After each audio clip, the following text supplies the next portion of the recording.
Hello, everybody. John Arhan with the Pulsing Cinema, and today our movie is going to be Friday the 13th, Part 1, 1980, directed by Sean Cunningham, written by Victor Miller, and riding off the coattails of John Carpenter's Halloween, one of the prototype slasher films. This one. So much has been said of this film, so I'm going to make my remarks short and sweet. The original Friday the 13th, again, at the time it was made, it was one of those films, I think, particularly given the strength of Tom Savini's special effects. I don't think there's necessarily anything that special about the plot and the characters. The acting, I mean, people find affinity for all of those other elements, even the direction.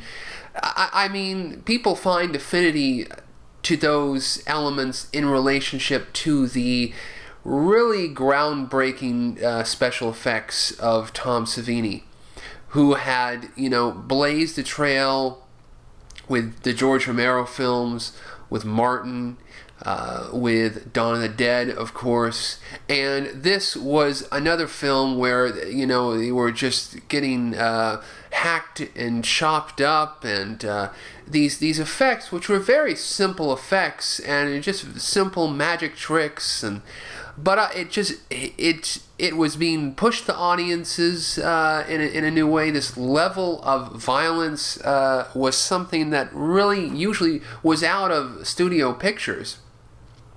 And the film looked really good. It looked like a studio film. It had the fit and finish of a studio film. It had even a Betsy Palmer, who was a well-known classic actress, and so there was some classy elements to it.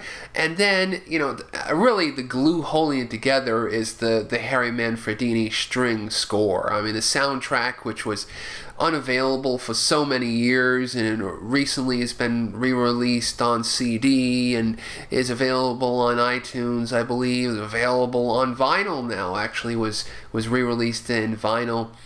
That soundtrack was just classic, kind of riffing on Bernard Herrmann and Manfredini doing what Manfredini does. He did a couple of really strong scores like that for Swamp Thing, which was in my view very kind of reminiscent of this score, and then the all of that stuff that delayed, signature, groundbreaking, great stuff.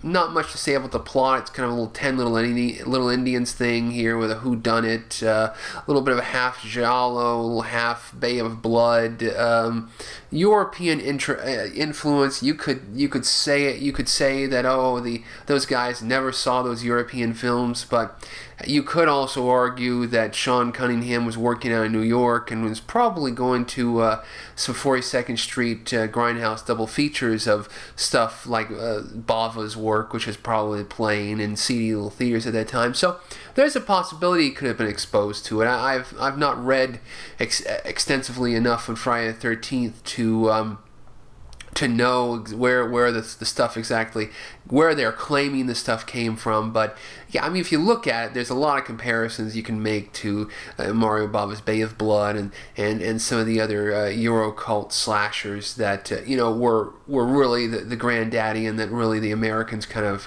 ripped off. But in any case, there it is, Friday 1.